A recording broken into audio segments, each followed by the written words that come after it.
One of the most important topics for IFRS 15 revenue standard is when we recognize revenue. There are 3 cases when revenue is recognized over time.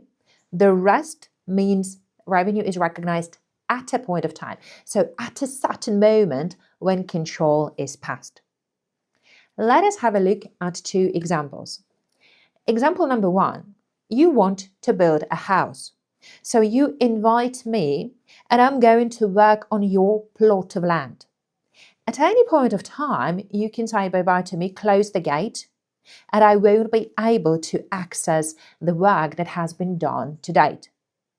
So this means that you control the asset that I am creating or enhancing.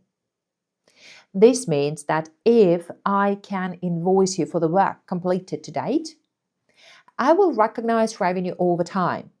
So if this house is going to take me 4 months to create, I'm going to invoice you for a certain amount each and every month, not necessarily 1/4, because we do understand that different volume of work can be done. We're not going to talk about the percentages in this very video.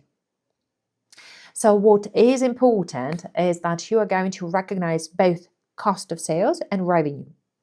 And your accounting entries are going to look like credit cash that has been paid to buy materials, to pay to subcontractors and so on, debit cost of sales, and debit accounts receivable or contract asset, and credit revenue.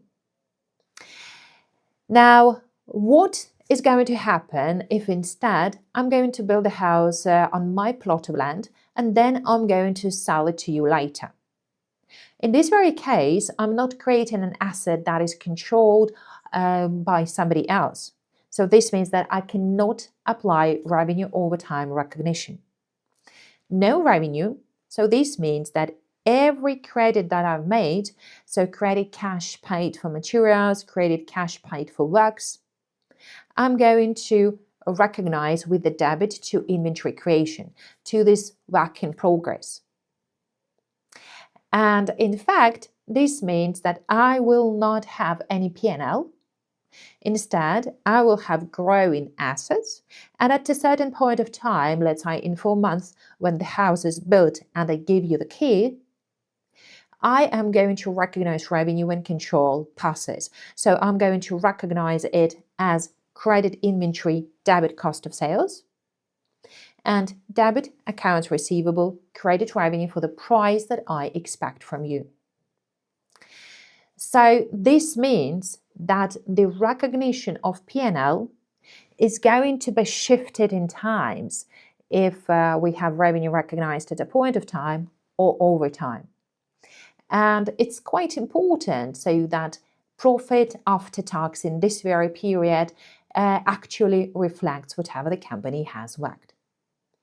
Now, in my course, you have fantastic visualized videos that illustrate to you when revenue is recognized, why revenue is recognized, how revenue is recognized, and how it can be tested in the exam. So look down at the links in order to join me for the course, or leave a request to join a free study group for the demo period. And have a great day. It was Lilia Kirilenko and As We Are Made Easy podcast. Bye.